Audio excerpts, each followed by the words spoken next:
Welcome to Eerie Bites of History, your daily serving of strange bites of the past.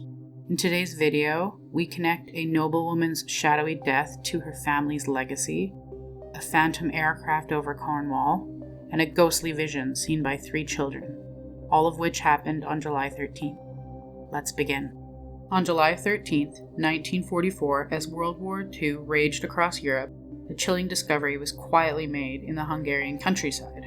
In a sealed-off manor near Countess, eerily close to the ancestral estate of the Blood Countess, Elisabeth Bathory, local officials uncovered documents detailing the death of one of her last living relatives, Baroness Bathory. According to the newly declassified reports, the Baroness was found lying in her bathtub, her body riddled with small and precise puncture wounds. What truly shocked investigators was that her body had been almost entirely drained of blood, mirroring the grotesque legends surrounding her ancestor, who was accused of torturing and killing hundreds of young women in the 16th century. The details were too specific to ignore. The position of the body, the state of the room being completely undisturbed except for a broken mirror, the disturbing presence of 7 wilted black roses placed around her head raised immediate suspicions of a ritualistic killing. Yet no arrests were ever made. Witnesses nearby claimed to have seen cloaked figures leaving the estate the night before, but no one could be identified. The war soon swallowed up any hope of solving the correct case, and it faded into obscurity. Was this a work of a deranged copycat trying to mimic the Blood Countess's legacy? Or had the so-called curse of the Blood Countess finally come full circle, reclaiming a descendant in the exact fashion of her ancestors' crimes? Still, over 80 years later, no one knows. But in Hungary, there's still some whispers that her bloodline was never meant to last, and it ended exactly as it began, in blood.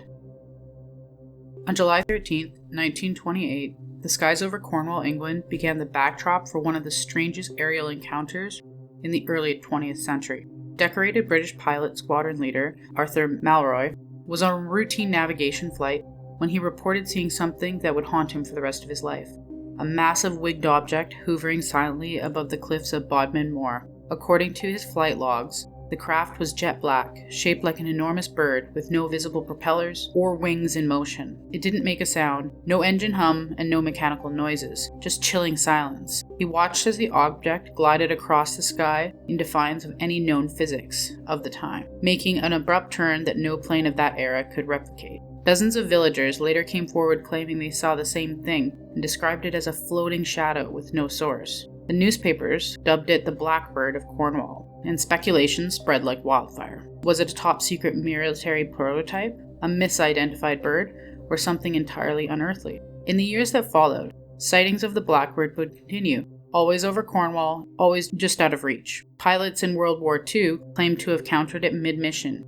Was this one of the earliest documented UFO sightings, or a clandestine test in aviation technology, decades ahead of its time, hidden beneath layers of wartime secrecy? Whatever the truth, the skies above Cornwall still carry the shadow mystery that refuses to be grounded.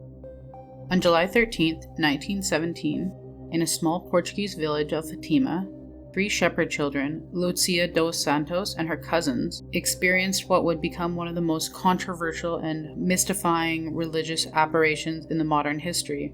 This was the 3rd vision they claimed to have seen, and the message they received was unlike anything before. According to their account, the Virgin Mary appeared before them, bathed in radiant light, and revealed what would be known as the 3 secrets of Fatima. The first 2 were made public within years, a terrifying vision of hell and a prophecy of the world ending in World War I, and the rise of communism in Russia. But the 3rd secret, spoken on that day, was far more ominous.